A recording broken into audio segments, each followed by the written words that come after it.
First, we read actually Aham Puratita Bhavya Mune. Last week we read this verse and purport. We will read the translation, the verse translation once again. Aham Puratita Bhavya Mune Dasyastu Kasyaschana Vedavadinam Nirupito balakayev yogina Shusrushane pravrishi nirvivikshatam. O Muni, in the last millennium, I was born as the son of a certain maidservant, engaged in the service of Brahmanas who were following the principles of Vedanta. When they were living together during the 4 months of the rainy season, I was engaged in their personal service. Now, one thing you will see in these 9 shlokas is that a sequence of a sequential process of how one can gradually progress from zero all the way to the top, all the way to the perfection of our devotion. So one who does not even know what devotion is, and one who becomes a authority in the Bhakti Marga, speaks so much about itself, right? So that is where this whole thing starts. Now, as a son of a maidservant, Narada Muni had no education, no training, nothing, frankly speaking.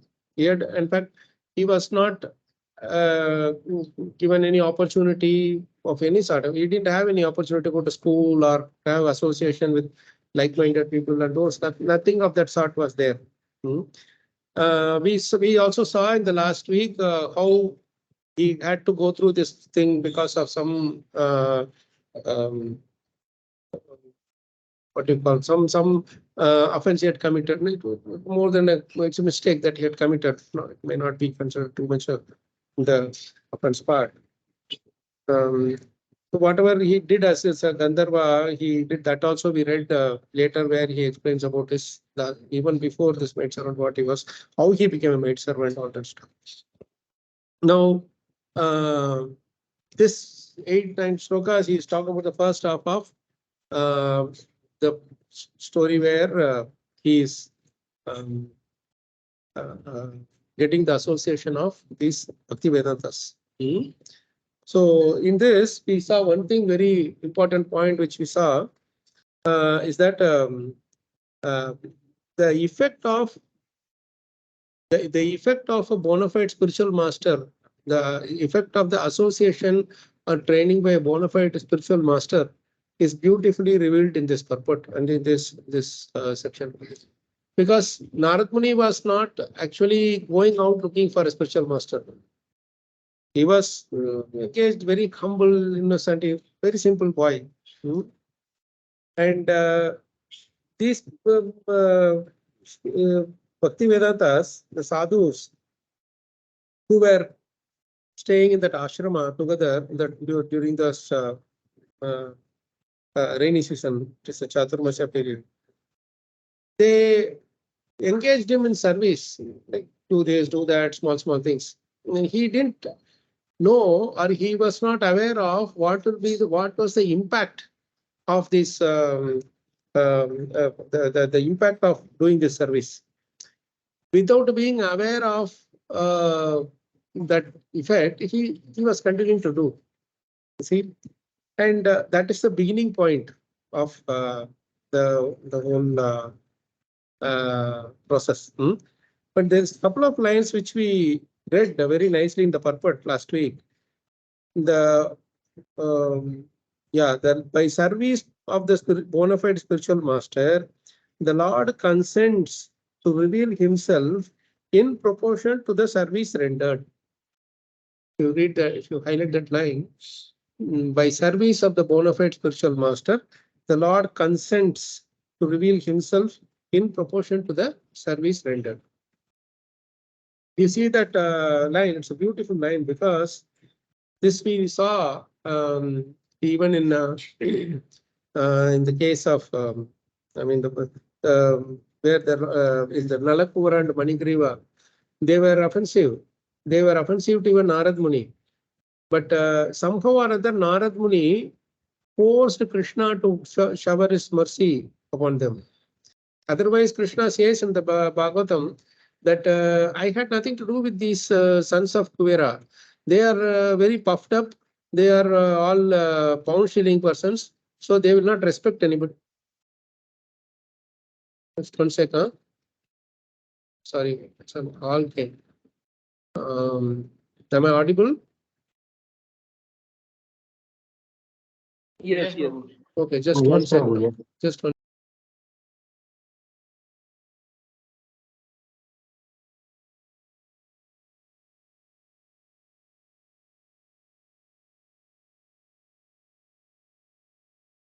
Sorry.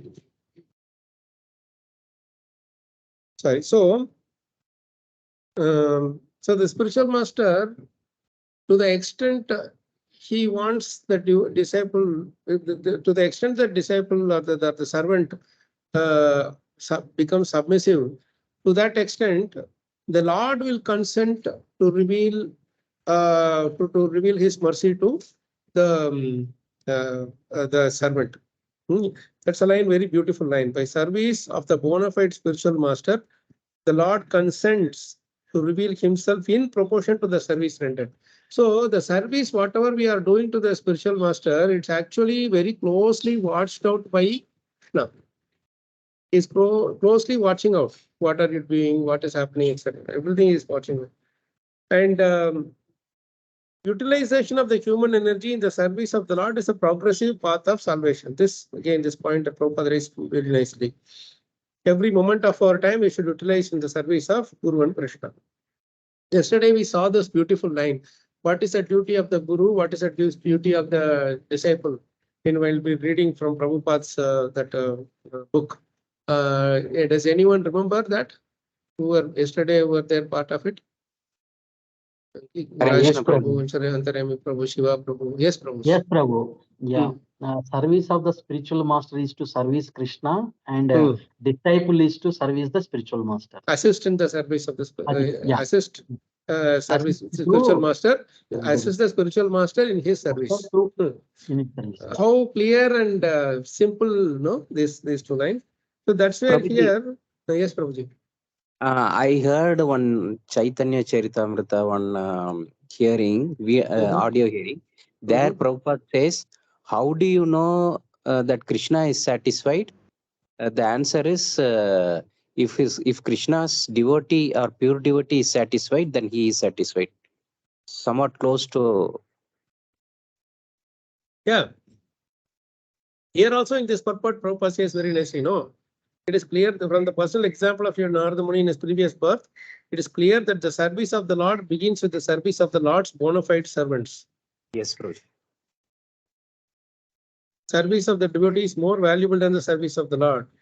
One should therefore choose a bona fide servant of the Lord, constantly engage in his service, accept such a servant as a spiritual master, and engage himself in the spiritual master's service. So that is the point here. Thank you, Prabhu. Now, with a very, very beautiful line here, this is the whole cosmic creation becomes at once identical with the Lord as soon as service in relation with the Lord is rendered under the guidance of a bona fide spiritual master.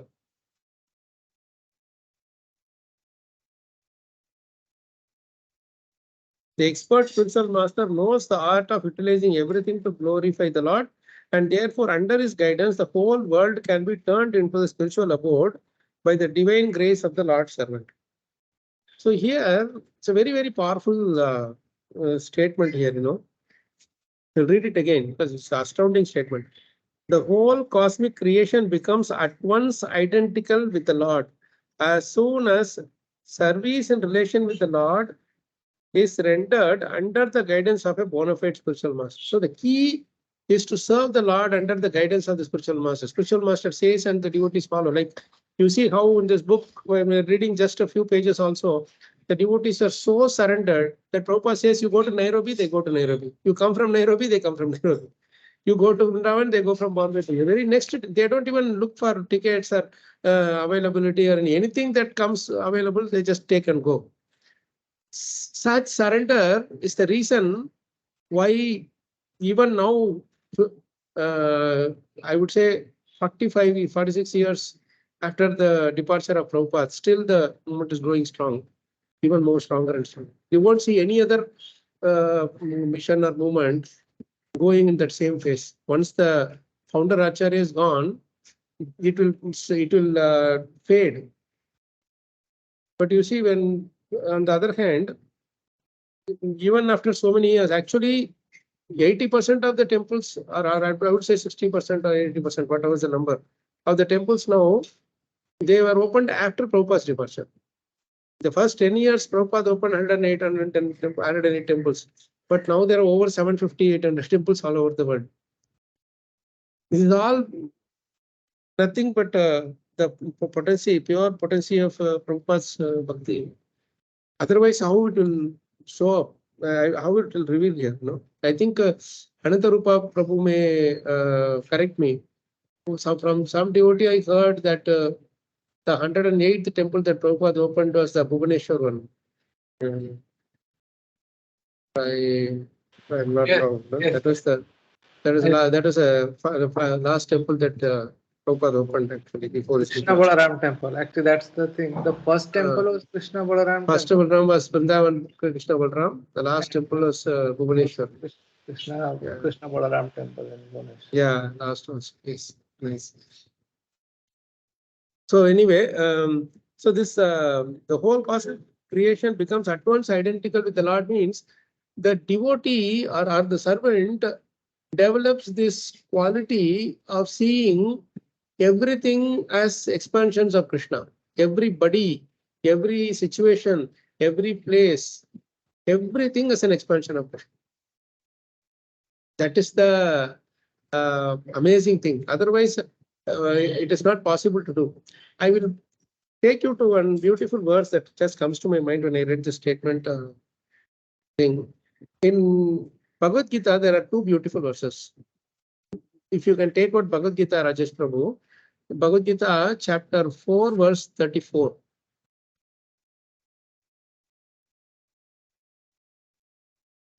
No, 4.34. Right. So in this, if you look at this particular verse, Tadviti Pranipatena Pariprashnana Sevaya Upadekshanti Te Jnanam Jnaninas Tattva Dakshinaha. Now this verse, most of the devotees know, right? Because this verse talks about the quality of a disciple. What he should do, three things he should do. What are things? That vidhi, that's transcendental knowledge, you learn from a Tattvadarshi. Means one who has seen the absolute truth. Tattvadarshi means one who has seen, one who has realized the absolute truth. On Jnani,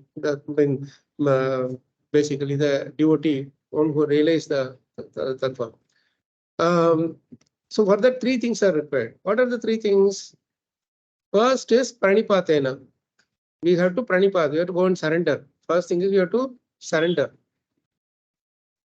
Then second thing is Pariprashnena. We should have submissive inquiries. Third thing is Sevaya, by rendering service. Once we do these three things, they Diksha, Upadesha and Diksha, they will initiate us into the transcendental knowledge. In other words, they will connect us to the absolute truth. Initiation means connect us to the absolute truth. So we will be eligible to practice this process. Correct. Now, this is very interesting. This verse talks about the quality of the disciple. So once when as well as Maharashtra Goswami Maharaj was taking a class just before an initiation ceremony, he said very interestingly. He told that this verse everybody knows. Everybody in whoever is reading Bhagavad Gita seriously practicing devotional service, they will all know this is what we should do. First, surrender into a bona fide spiritual master. Inquire from him submissively what service I should do, how can I rectify this mistake in me, what can I do, how can I serve you, etc., etc. You know, more about Krishna. You know, that inquiries into the absolute. And the third thing is he should basically render service. These are the three things that disciples should cultivate as his quality. But the next word, Maharaj said, more, this is very important verse we all know, but even more important than this verse is the next verse, 4:35, he said. That verse, not many devotees or many people quote it or refer to it. Because this verse talks about the qualification of the Guru.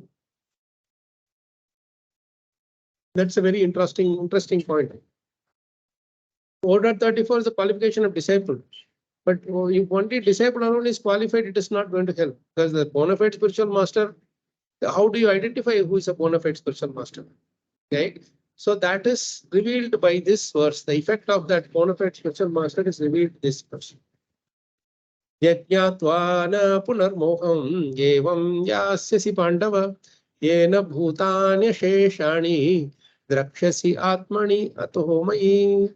See, if you see this thing here, if you go down for the translation problem, it's very, very beautiful. It's not many can easily understand how this is talking about the quality of a bona fide spiritual master.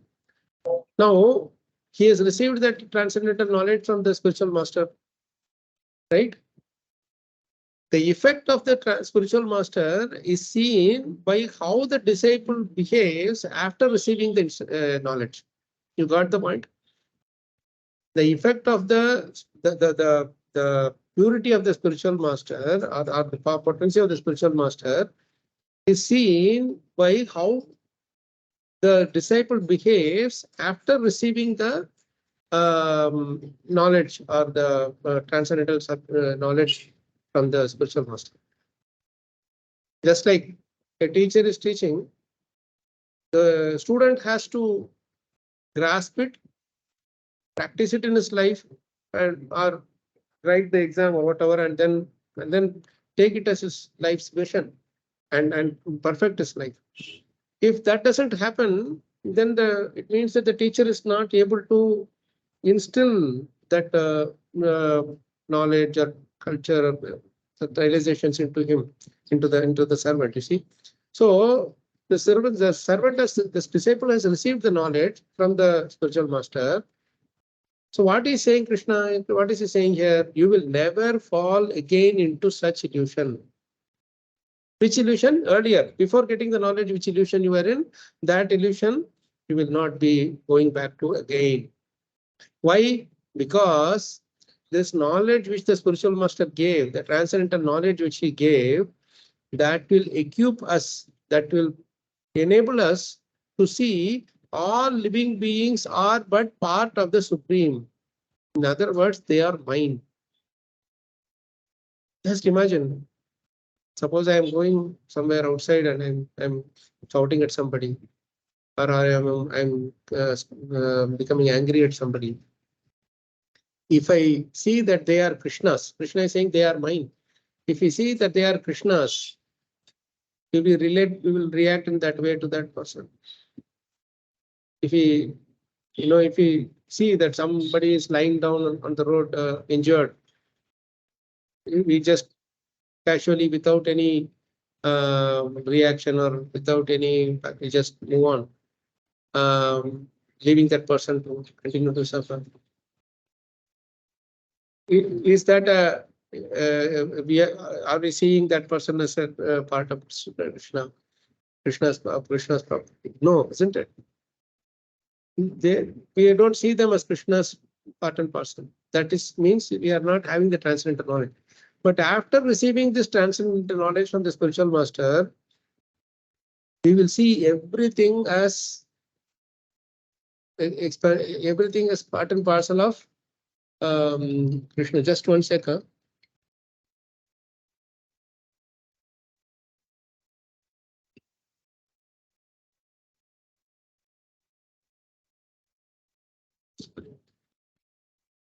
Something. Am I audible now? Yes, Prabhu. Okay. Yes. There is some phone came and it was making a laptop also. So the effect of that teaching, how much we have imbibed it, how much you have absorbed it, is revealed by how we are, our behavior transforms into seeing everybody, everything as Krishna's part and parcel. That is why this verse is very important. In other words, what Maharaj was telling was that, in that class, I remember very much when he was initiating a few devotees, he said that Pranipatena Pariprashnena Sevaya. If somebody is coming to me, Maharaj was referring to himself. So if somebody is coming to me for initiation, I will tell, hey, are you surrendered? Are you doing seva properly?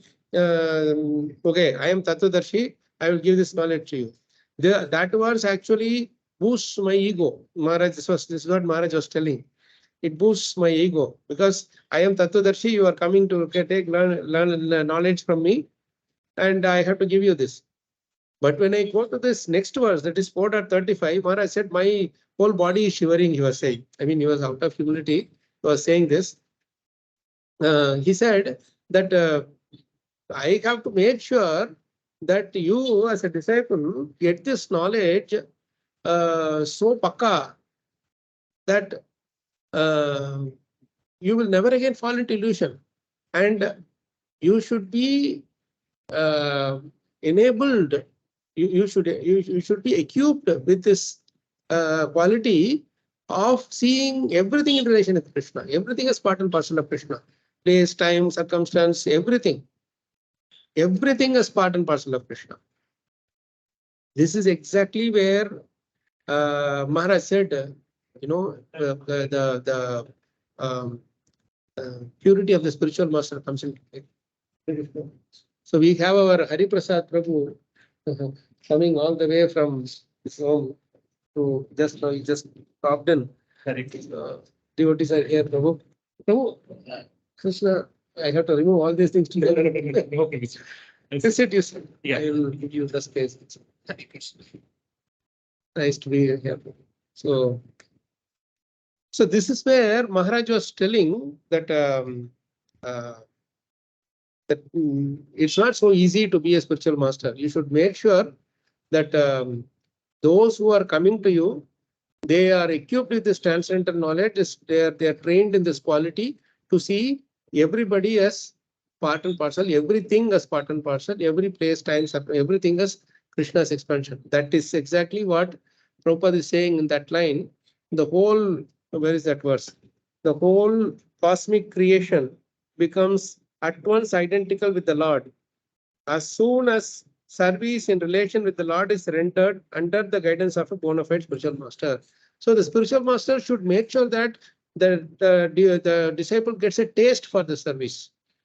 That service, through that service, he should feel the presence of Krishna. He should be able to connect with Krishna, connect with the Supreme Lord in everything and everybody and everywhere. This is really the most tricky, most difficult thing in this world. You know, it's easy to make them connect with me. I can give some love for some time, but how do you make them connect with Krishna? They have not seen Krishna, and he is not revealed to the mundane senses. So how will you make them? That is where our purity comes into play. That means the bona fide Guru's purity comes into play. You know, and many times Prabhupada said that the purity of the spiritual master is seen by how the disciples behave, how the devotees are, the surrendered person is transformed. You know, so I just wanted to refer to these two slokas, 4.34 and 4.35, which Maharaj revealed a real new world knowledge from those two slokas. You know?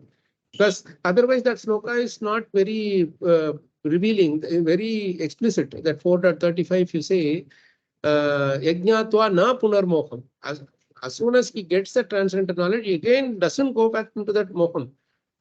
This is the world, the previous life where he was completely into illusion, sense enjoyment, everything.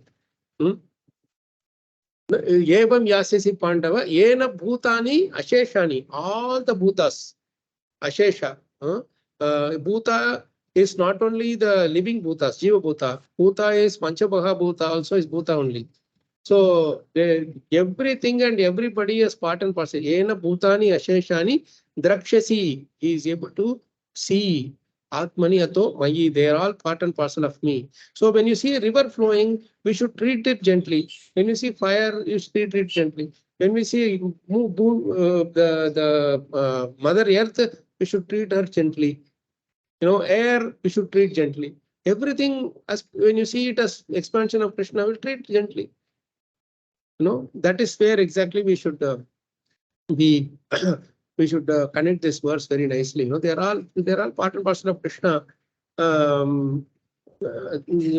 will you go beyond that? Everywhere you are able to see Krishna. So nicely this the previous verse Idam Ki Vishwan Bhagavan Ivetaro 1520 and these two slokas are connected. Now let's go to the next sloka. Before that, do we have any questions? Hariprasad Prabhu, you have any questions? You can ask me. Just anytime, feel free. We have one live devotee in our group today. Sitting next to me, such a nice devotee. He came all the way from 20 kilometers. Something. So, okay, we'll read the next verse. Someone else wants to recite this shloka?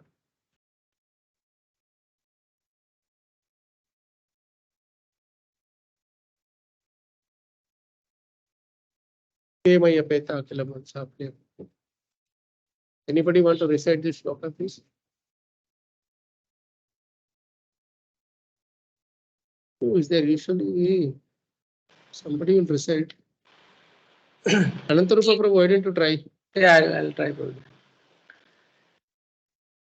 ते मय्या पेता खिल चापले अर्भके दान्ते अधृता क्रीडनके अनुवर्तिनि चक्रु कृपां यद्यपि तुल्यदर्शनाः शुश्रूषमाणे मुनयो अल्पभाषिणि.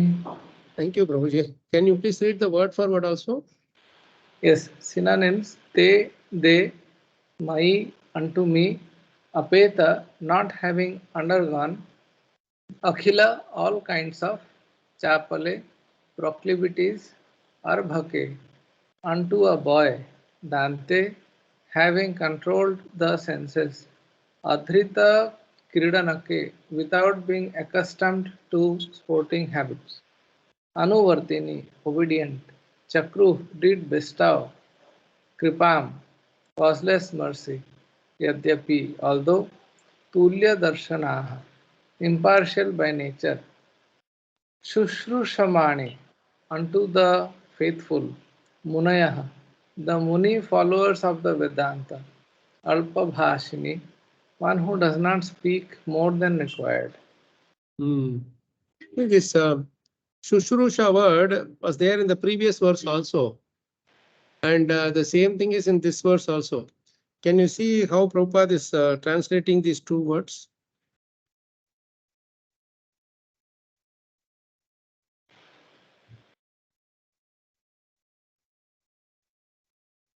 Shushrushamane in this verse is unto the faithful. But if you read in the previous verse, Shushrusane, in the service of. See, very interesting, no? Here he is talking about faith and there he talks about service. But both are actually intertwined actually, because cannot call something as a service if you don't do it with faithfully. Only when we do something with faith, that can be accepted as a service. Without faith, if we are doing something, then it's only some mechanical activity. We cannot call it as a faithful service. We cannot call it as a service. So that is the connection between the two. But Prabhupada used this word in context, because in the first he is talking about here, he was serving, right?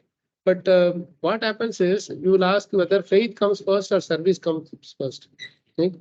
When we say that faith is there is a gradation in faith.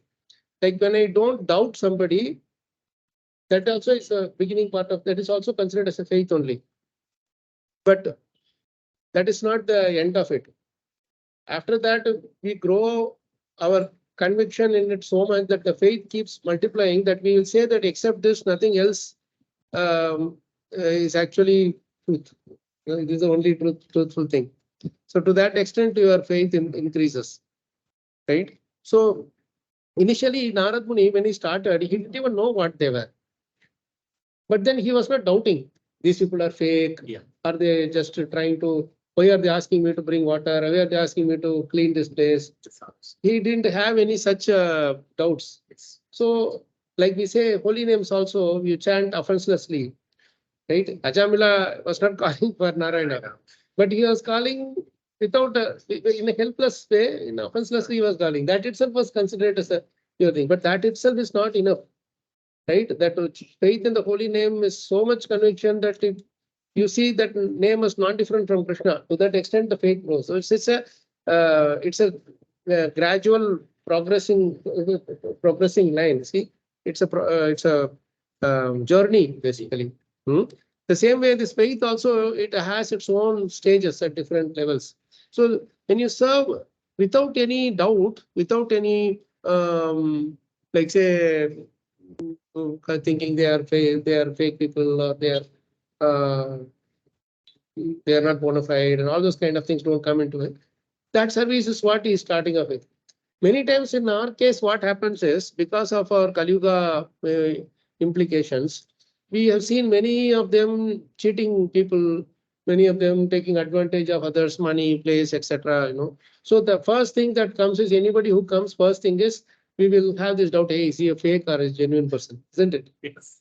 Anything that comes, first thing is, hey, he's come to cheat, he's come to take our money away, or because we have seen those kind of people. So ours is starting from negative. Yes. It has to come to zero, and then it has to go to positive. But Narada Muni's case, luckily, he started from zero. In the sense, no negative was there. He started from zero, so it was much faster.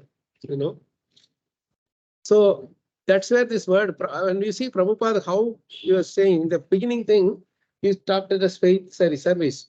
But here, slowly, his service started growing into faith. More faith means faith includes love. Yeah.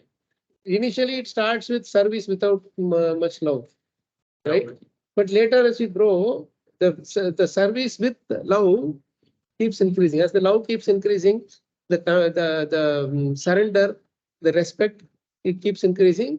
The faith is also it's at a higher gradation, isn't it? So this is where let's read the translation now. Anybody would like to read the translation? I can read, Prabhu. Hmm. Although they were impartial by nature, so this impartial by nature is beautiful. This Tulya Darshana. You see the word for word.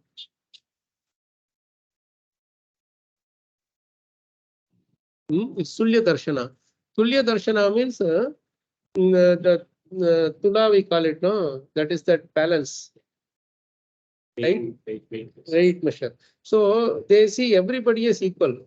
When we put somebody, one thief here, one saint there, their balance will stay equal. Normally for us, if you put one saint here and one thief there, this will go down, that will go up, whatever, isn't it? True. But in this Bhaktivedanta's case, they'll see everybody is equal. Yes, so it's very interesting. So they were very impartial by nature. Now he's saying that Narad Muni is already Narad Muni here now. He's talking to Yasudeva. But he is talking about his previous life as a boy. Yeah. But the thing is, this quality of these bona fide spiritual masters, what he is talking about, did he realize it as he was a boy, or did he realize it later and talking now? That's the question now. Who can answer? Did you get my question? He realized it now, I think, Prabhu. Sorry, Prabhu? He has realized it now as he is reflecting on his boyhood. Or he might have realized then, because he feels he was a maid's son, right? Even then they gave him the due respect.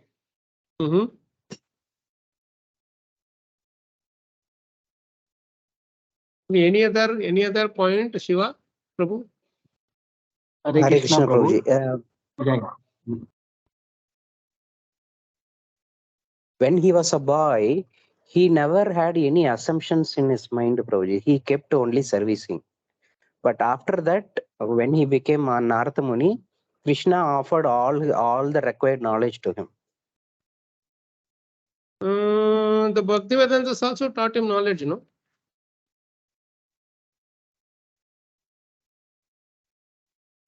Maybe can you repeat the question, Prabhuji, one more time? See, he is realized the qualities of this Bhaktivedantas, right? They were impartial by nature. They were followers of the Vedanta. And he is going to speak much more about them. These qualities of this bona fide spiritual master, did he realize after becoming perfected as Narad Muni, or while he was a boy itself?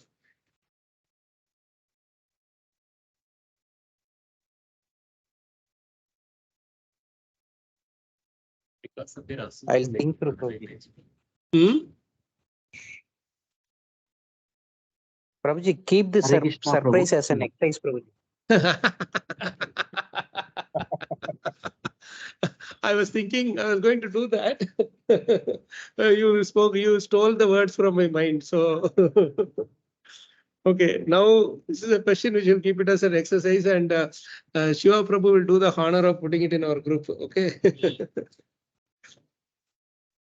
Okay, Prabhuji. Okay. That's nice, Prabhu. Thank you. Prabhu, shall I add something here? Yes, Prabhu. Yeah. So initially, when the Narada Muni as a boy, when started serving the Vedantas, he doesn't know anything except only service attitude. Slowly observing them and then doing the service, Narada Muni realized that this is what we supposed to do, and he is not speaking more than what is required and just servicing. No. That time he realized. No. These things were not speaking more than required, and all is his quality, Narad Muni's quality. And those qualities he was having at beginning itself. Prabhupada is saying that in the purport also. Okay. But realizing the nature of the Bhakti Vedantas, I'm talking about. He is telling they are impartial by nature. Did he realize it while he was serving them only as a boy, or he realized it later? When my understanding is he realized while serving them, observing them closely, and getting the knowledge from them. Okay. Yeah. Prabhu, they've used the word. Okay, more we will add it in the exercise. Exercise, yeah. This is what we think of as of now. Yeah. Because there is, there is something which tricky thing is there, so we should be able to dig deeper into it. Okay, fine. Rajesh Prabhu was about to say something, I guess. No, they have said although they were impartial by nature, right? Because if they are impartial by nature, then they will bless Narada Muni by their costless mercy, right? He says although they were impartial by nature, he would not have used the word although, right? He would have said they were impartial by nature, so those followers of Vedanta blessed me with their costless mercy. Because he says although, that means he has realized it in his childhood only, that they were impartial. Yes, but my thing is, let's there are some more points in this which I think will come out if we dig deeper, we'll contemplate a little bit more. I do agree with you, Rajesh Prabhu, but I just want that to also churn a little bit more. Maybe devotees can think over it, and something more will come out.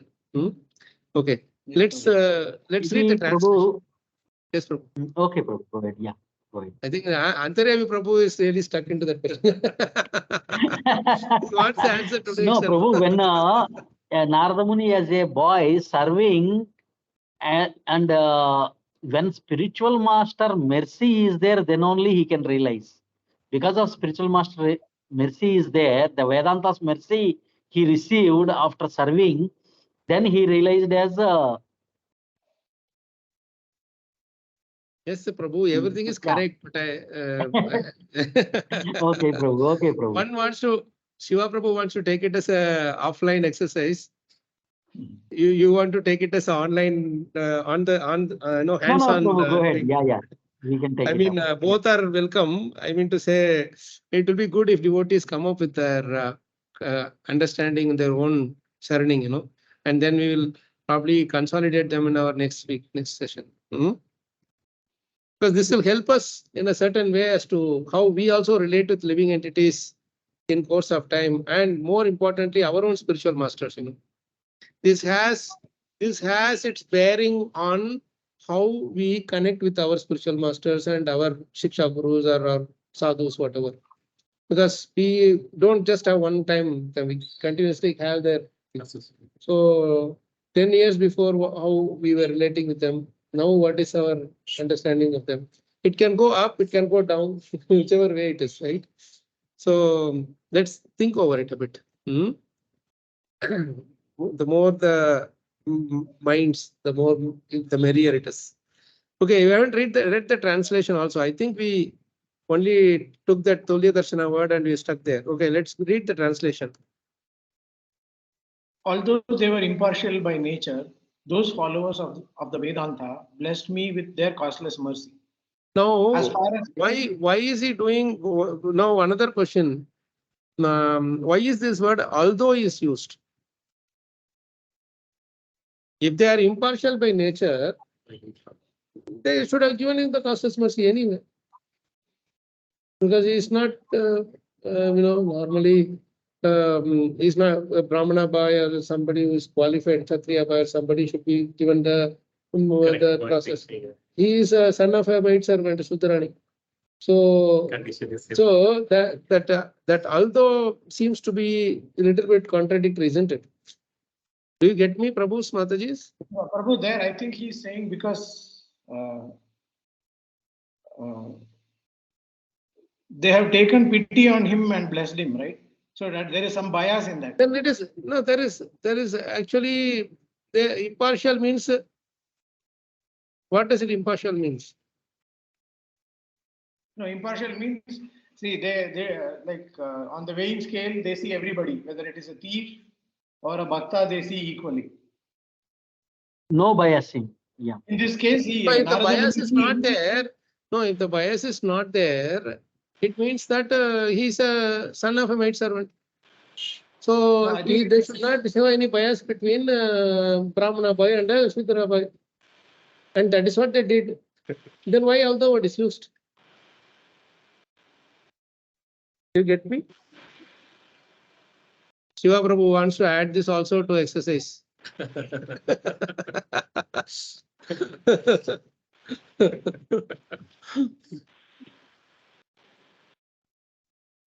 Then the question of meaning of that impartial itself comes into play, isn't it? Right? So the word impartial itself, we don't know whether we have understood it in the right sense, what Narada is implying here. So even Lord Krishna is supposed to be impartial, but he is still partial for devotees. So I think that is also there. This point is a very big debatable too. Yeah. So you got my point, right? That thing where that although word when Rajesh Prabhu was bringing that point just a little while ago, I thought he already caught that point, but he told it in a different perspective. He was using that to see why about the other question. He was trying to connect it to the other question. Anyway, Shiva Prabhu, please add this. We will discuss that also as we go along. Okay, Prabhupada. I don't want to give everything right away only and then move on. It will be like we will not be able to go into the purport at all. We haven't even touched the translation yet. Let's move on. Let's move on. Who was reading? I was reading from. Yes, Prabhu. Yeah. As far as I was concerned, I was self-controlled and had no attachment for sports, even though I was a boy. In addition, I was not naughty and I did not speak more than required. So he is talking about certain qualities which was natural for him. He was not artificially doing it. It was his nature. Because normally in that age, children will be very active. They will move here, there, they will play around, all those things they will do. So normally you don't expect them to be like self-controlled and all that. And moreover, he didn't have much association of like a good like intelligent children or whatever it may be. And he somehow interestingly, he had no attachment for sports also. Dante. Dante means self-controlled. Adruta Kridanake. Kridanake means playing. Drita Kridanake means too much attached. Adruta, Dhritarashtra, no? Dhritarashtra is too much attached to grabbing. Tendency that too much attached to the Rashtra. So Drita Kridanake means too much attached to sports. Adruta Kridanake means not attached. Opposite. Easy, no? So and then the next thing is he was not naughty. He was where is the naughty thing? Chapale. Chapala means Chapala Durjana. Kripana Durjana. What is that? In our Bajokure Monite will come. Chapala Sukha Labha Lagi. Chapala Sukha Labha Lagire. Chapala means very cheap, basically. Naughty thing. Naughty thing means Chapala means one who is tricky. Gopal Chapala, there is one person was also there. So Chapala means one who is very tricky, not straightforward, basically. So then not speaking more than required. Alpa Bhashini, one who does not speak more than required. This is another. These are all what Narada Muni is telling here. These are all important requirements or qualities of a disciple to learn from the spiritual master. Because the less we speak, the more we can hear. As a disciple, it is very important for us to do Shravanam more. And then only we can start speaking. Many times there will be, you will see in Prabhupada's this examples also, you will see many times there will be people who come and they will speak 10 minutes and they will expect Prabhupada to give 1 minute answer. Like there's one, many instances are there. There's one instance where one person got up in the middle of the class, Prabhupada's class, and he started speaking. He was going on and on and on about with this question. Question means only 1 line, 2 line it should be. It can't be like he was going on for 5 minutes. Prabhupada is patient. Devotees were also kind of getting restless. And then that person went on. The Prabhupada asked, okay, are you finished? Now can I answer? No, I have something more to, some more to explain. He went on going with this question. Another 5 minutes, another 5 minutes. And then at some point, Prabhupada said, okay, are you done? Then that person finally said, I am done. Okay, you sit down. Next question. So the point is, there should be some honesty in what we are doing. Like, if I am asking some questions, I should give more time for the one who answers. In other words, I should be more eager to hear the answer than to show how great I am by putting my question. This is where what happens many times, we ask questions, but we don't remember the answers. Even if the answer is given, we don't remember that. If we had asked the question to learn more, to know more, then that answer will stick with us for a longer time. This is very important. Alpa Bhashini means this is what it is. Alpa Bhashini means you two things. One is you ask very little thing, clarification, that is done, that's it. But the second thing is you want to show how much you know to the other person. You don't want to hear and gain more knowledge from others.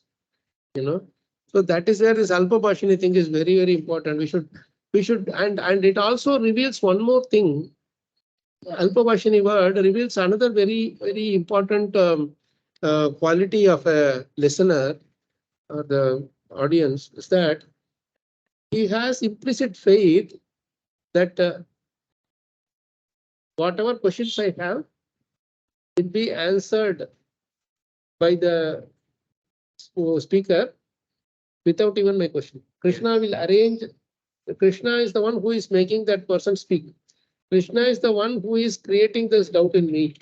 So Krishna will definitely arrange for this person to answer my doubts if I have full faith in Krishna. This is Alpabhashini. All these things go inside Alpabhashini, because if I speak more during, say, conversation, maybe that we are eager to share about Krishna, that is okay.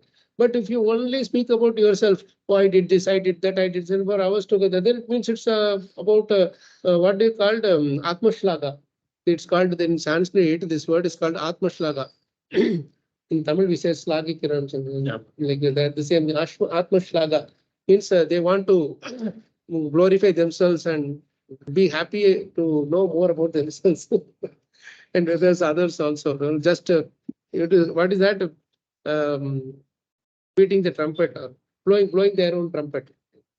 So Alpabhashini means one who does not speak much because he knows, as actually Narad Muni at that point, as a son of a maidservant, he may not be consciously knowing the effects of Alpabhashini.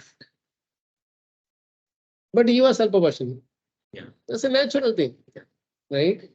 So this is one important thing which you should know about how something comes naturally and something is acquired after a lot of endeavors. Even our qualities, when they are acquired after a lot of endeavors, at some point they should become our implicit characters. If they are always in the conscious thing of acquired quality, we keep on acquiring it and conscious of acquiring only, then what happens is, the effect is, I will be focusing more on the benefits or the fruits than on just being like that only. Do you agree with me?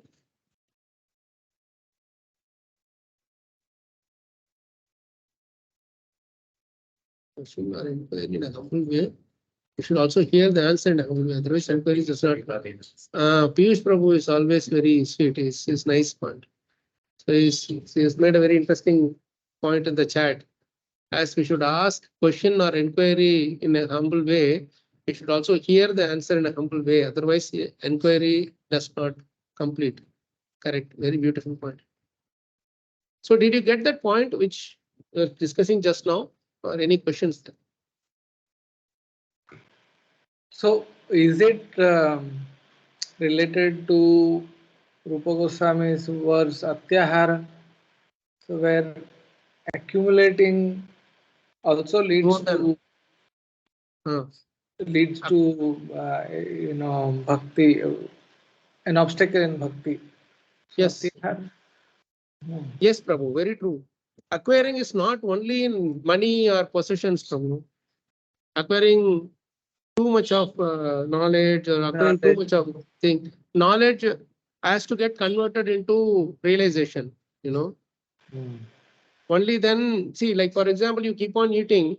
If that whatever we are eating doesn't get digested and doesn't get distributed to all different parts of our body, as blood or whatever, the energy, then how much more you can keep on accumulating? That's how the knowledge, undigested knowledge becomes. Yeah. Right? Knowledge has to be digested, and then you should have more space for the next knowledge. That digested means assimilated. That is what is called Swa Anubhavam. Prabhupada says in that verse, Yaswa Anubhavam Akila Shruti Saramekam. What does he say? He says self-assimilated experience. Your knowledge gets converted into experience by assimilation and practice. So whatever we are acquiring as a quality, we definitely we want to become humble, we want to become tolerant. We try to practice it here and there, and then we get. But we have a threshold limit for everything, because acquired thing will have a threshold limit. Beyond a certain limit, we will say, no, I cannot be humble anymore. I cannot tolerate this anymore, right? But one who has these qualities as a implicitly cultivated, like how Narada Muni is talking about his qualities, Alpabhashini, then Dante, Akridanake, Adruta Kridanake, Anuvarti. There's all these things he's saying. These were there in him by default. So that's why we call two things, like Nitya Siddha, Sadhana Siddha kind of a thing. These are talked about, right? Sadhana Siddha will perfect. One who became perfect by his sadhana. But then perfection means that sadhana is done implicitly at a certain point. They don't struggle to chant their 16 rounds or they don't struggle to sit with the knowledge. It becomes a part of their life. So the habit becomes implicit in nature at some point. See that? Otherwise, what will happen is, I always consciously, I struggled 5 hours. What did I get? I struggled 10 hours. What did I get? So this, what did I get? What will I get? These things always in our mind. So our calculation, hey, I put this much money, what I'm getting? I put this much time, what am I getting? I got this much knowledge, what am I getting? But Krishna says, that's not the way to study, that's not the way to practice spiritual. Your spiritual thing should be that you keep on doing, giving your time, energy, everything in such a way that eventually you won't worry about the result. The result is that you become completely perfect in your life. You completely satisfied and blissful in your life. That is all it means. Oh, I studied this much. How many people did I teach? How many people became, say, masters in maths? How many people became masters in bhakti? If we keep targets always, it becomes a challenge. You know? It is important, but it should not be done that way. So that's where this is very, very interesting. These qualities which Narada Muni is talking about. Okay. Did we complete the translation? No problem. We didn't start. Okay, We have okay, not started. Okay. Let's go further. Let's read the translation. No, the translation we finished. We have to start the purport. Purport you haven't started. Okay. Yes, Prabhu. Please go ahead. Are you? Anyone else wants to read the purport? Very beautiful purport it is. Hare Krishna. We'll see if anyone else is interested.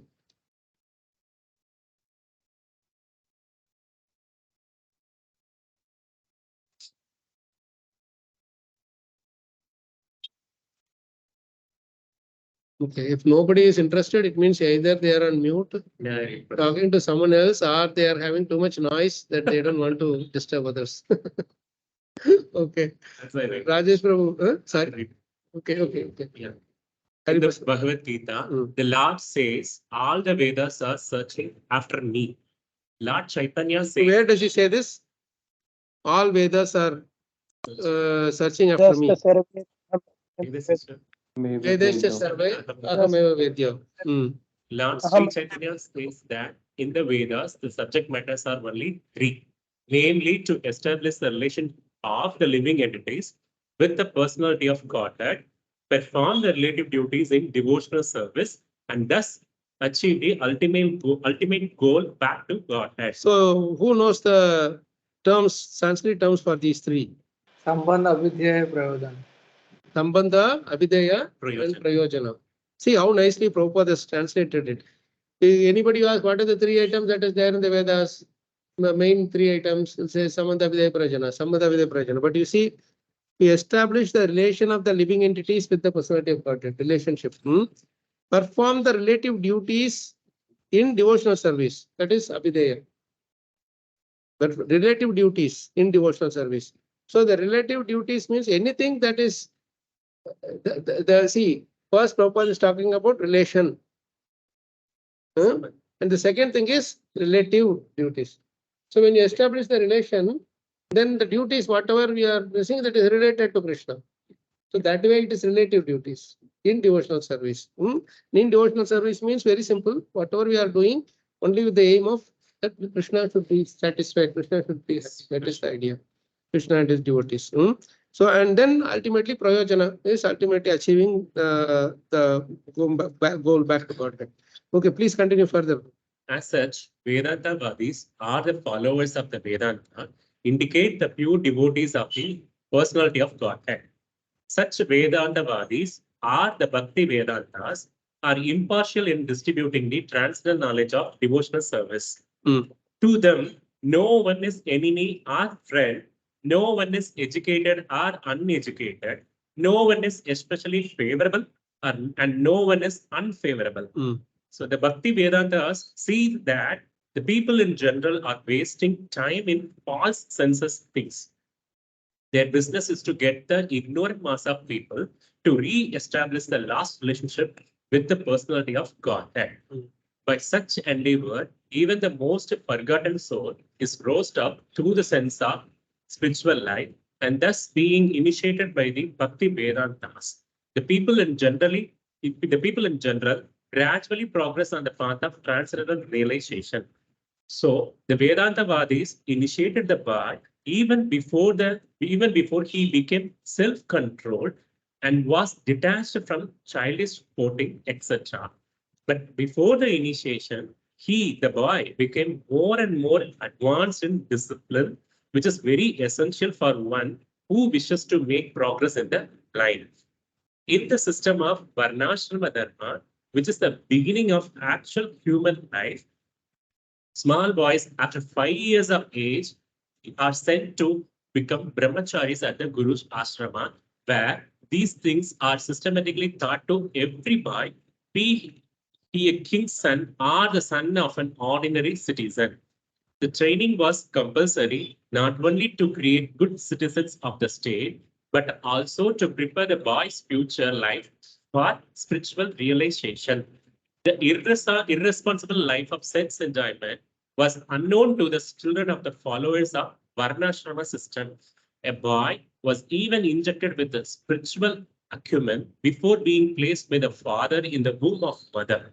Both the father and mother were responsible for the boy's success in being liberated from the material bondage. Which is that verse that comes in Bhagavatam that says about, that talks about this particular statement?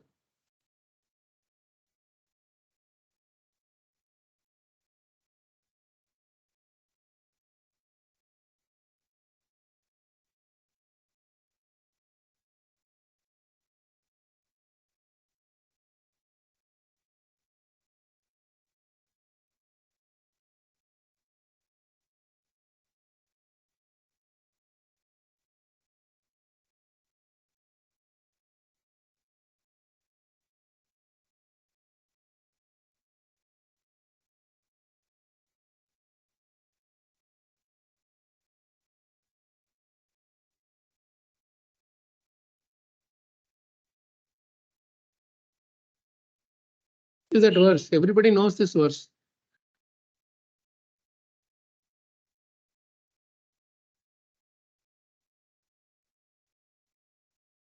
Guru na sasyat.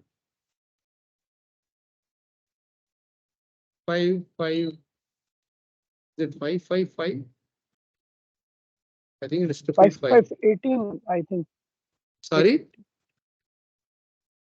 Only 5518, I think. Maybe. Let's see. 5518. Yes, Prabhu, you are right. Guru na sasyat, svajano na sasyat, pita na sasyat, janani na sasyat, daivam na tatsyan na patischa sasyam, namo chayedyah samupeta mrityum.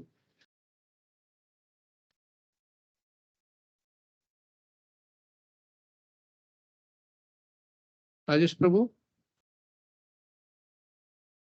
Yes, Prabhu. You can read the translation. Yeah. One who cannot deliver his dependents from the path of repeated birth and death, should never become a spiritual master, a father, a husband, a mother, or a worshipable demigod.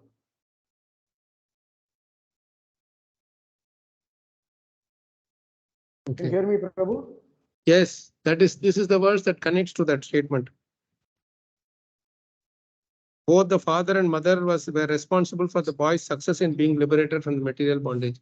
So one should never become a father, mother, husband, or whatever if they are not able to help them. That is, they help them get liberated from this material bondage. Okay, let's read further. Yeah, that is the process of successful family planning. It is to beget children for complete perfection. Without being This line is very important. We should actually learn it by heart. My Guru Maharaj made us learn it by heart. This coming line. Yeah. Without being self-controlled, without being disciplined, and without being fully obedient, no one can become successful in the following the instruction of spiritual master. And without doing so, no one is able to go back to Godhead. This line is the best line. Anantarupa Prabhu, yes, Prabhu, you had a question? Yeah, actually, an interesting observation in the verse 5:18. So, while we mostly stress on becoming or not becoming a spiritual master, father, husband, mother, unless we deliver a dependent, but there is this worshipable demigod also. Yeah. Demigods are also responsible for delivering us ultimately. So it's very interesting. Yeah, very true. And that is why when say Shiva, no, Brahma gives his blessing, boon to benedictions to Hiranyakashipu, Nrsimhadev chastises Brahma that never do it in the future. It's like feeding poison to the snake. Sorry, milk to the snake. It will only give more poison.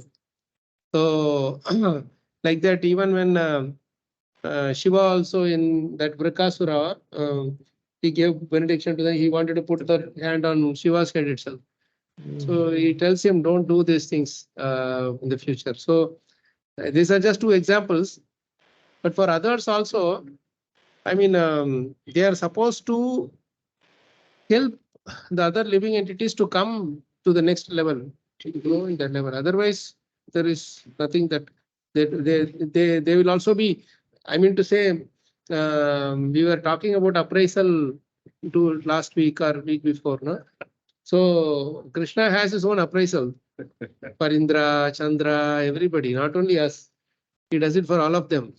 He will, and you will not see, how much rain you had given. The more rain you give, the more, the more increment you will get. Not like that. Make sure that you made more and more people attracted to Menaka and Urvashi. If you're doing that, then you're doing your job proper. And you also don't get attracted too much to Menaka, Urvashi, Ramba.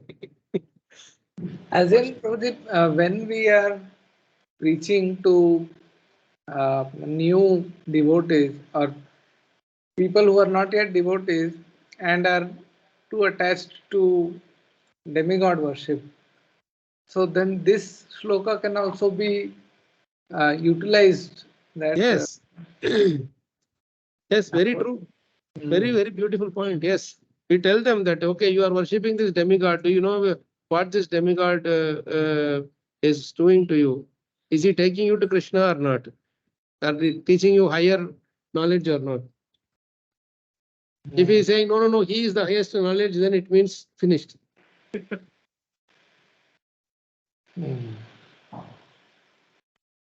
But the good thing is, like, for example, Lord Shiva's devotees, they go there, right? After going there, Shiva sits with them and makes them read Bhagavatam. In Bhagavatam also it is there where he is sitting under the big tree in Kailash and he is talking to all sages and all who are there. Bhagavatam Tattva he is talking. So he will send them from there. That's why Lord Shiva is taking the lowest of people. Yeah. Too much attached to sense enjoyment, too much in ignorance. Those people he takes responsibility on. and I delivering them to highest. So, Prabhuji, just an aside question. Do you remember that story of this particular devotee? I think he is from Sri Sampradaya, or whose Bhagavatam lecture Lord Shiva also hears. And who's He that? is from Kerala, the one whom I know. Kulasigarachan. No. He's saying Sri Vaishnava, who's he's Pundanam. Okay. Pundanam. Kundana. Yeah, he is from Guruvayur, you know. And Congratulations. Rajesh Prabhu, your mom will know him know that story very well. So this Pundanam is a very, very wonderful Bhagavata Katha person, no, devotee.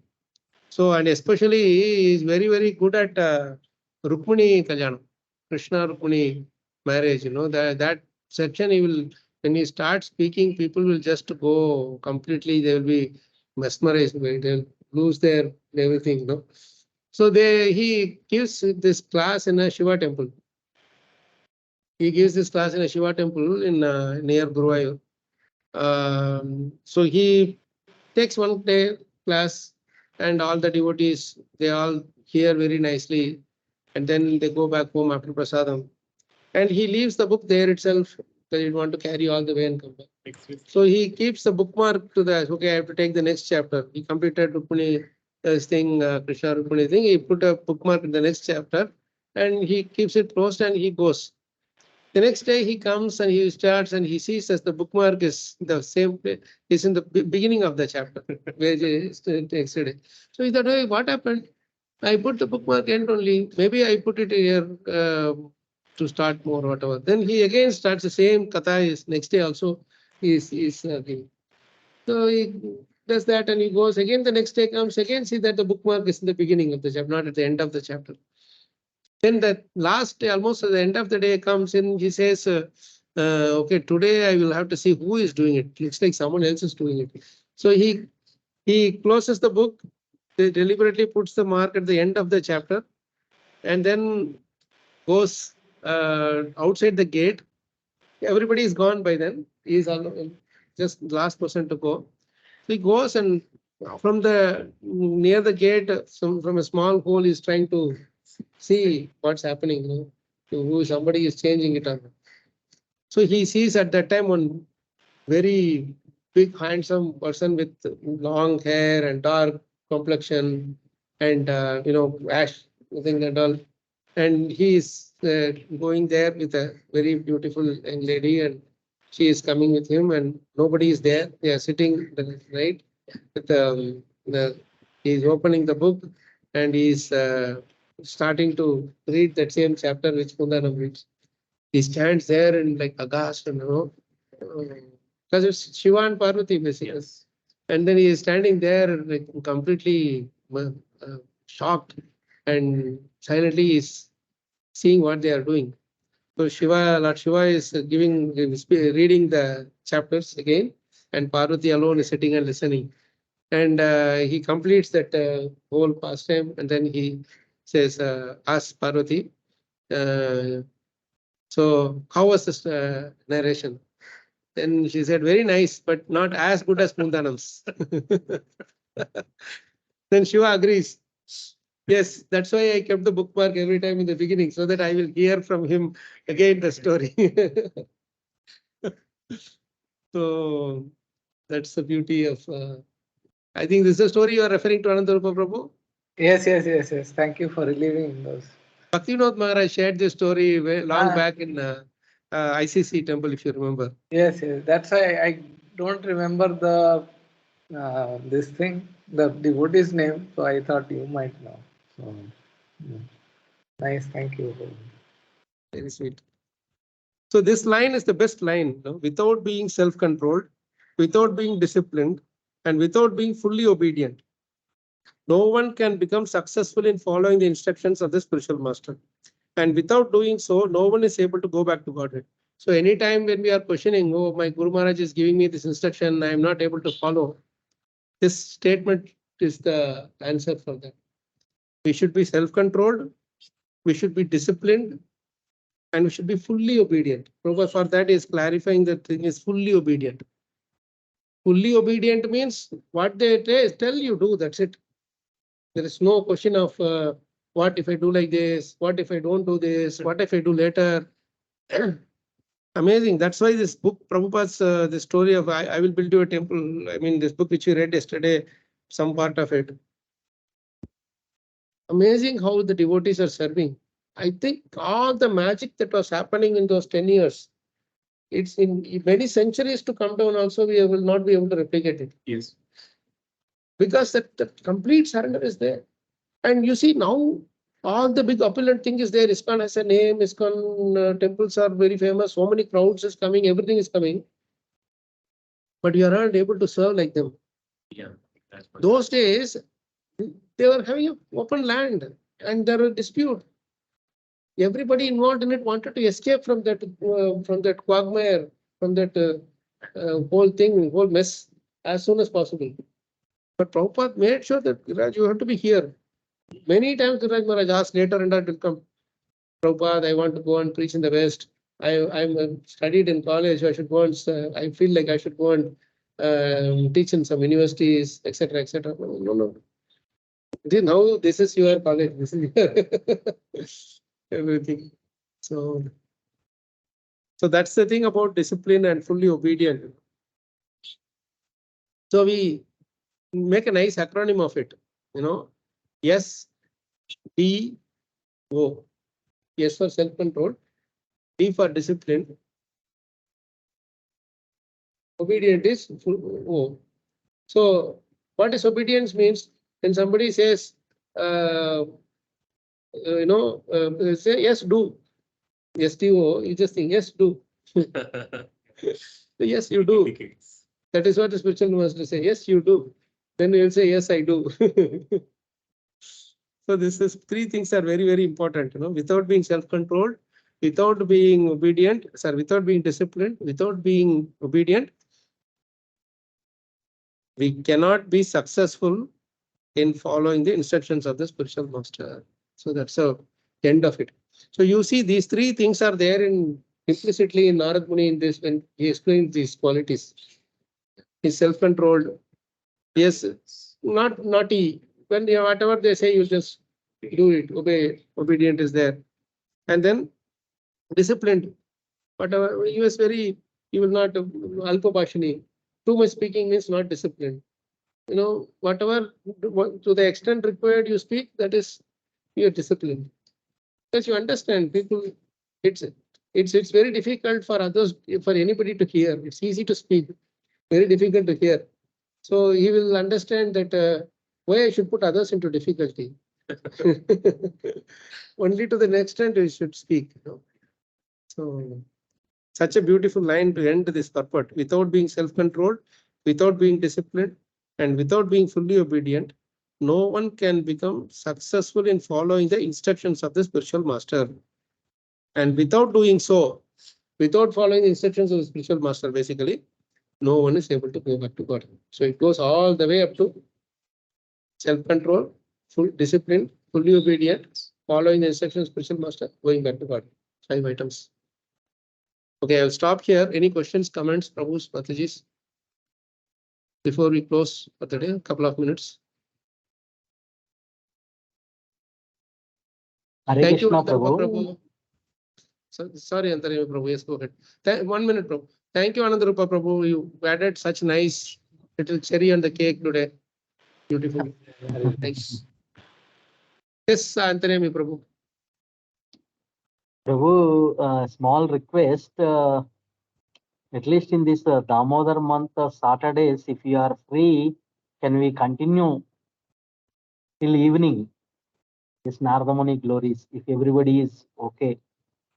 What we should do? Because we'll continue Narada Muni Glories, reading Bhagavatam and discussion till evening. Maybe for Today? lunch we'll take 1 hour My break. God. And not today, every Saturday. At least in this month, Kartik month. I see already people dropping off now, Prabhu.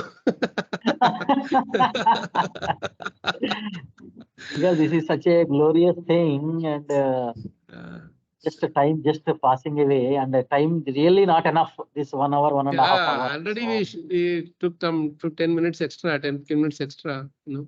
so it will be nice. Nice. Thank you for your enthusiasm and inspiration, Prabhu. Maybe we will see in the 1 week, if not all. Yeah, at least 1 1 week, maybe we week. can Yeah, have a Saturday with breaks, maybe, you know, break for lunch. yeah. Yes. Like that we can do. Hari Prasad Prabhu is already voted for it. So Yes, I was Thank you. and Yes. Rajesh Prabhu also. So we will do maybe after Diwali, you know, we'll see. Sure, Prabhu. Diwali is thank on you. 12 next weekend, no? Next Saturday, Sunday, no? Yes. Yes, Prabhu.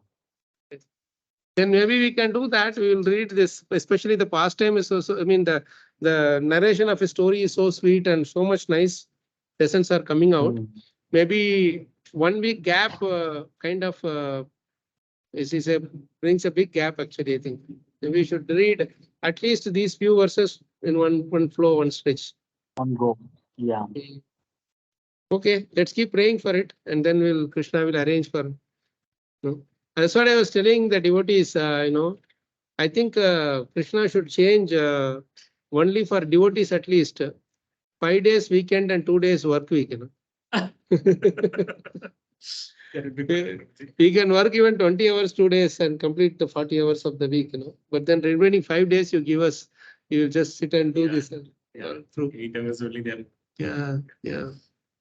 So maybe we'll keep it for the weekend after Diwali.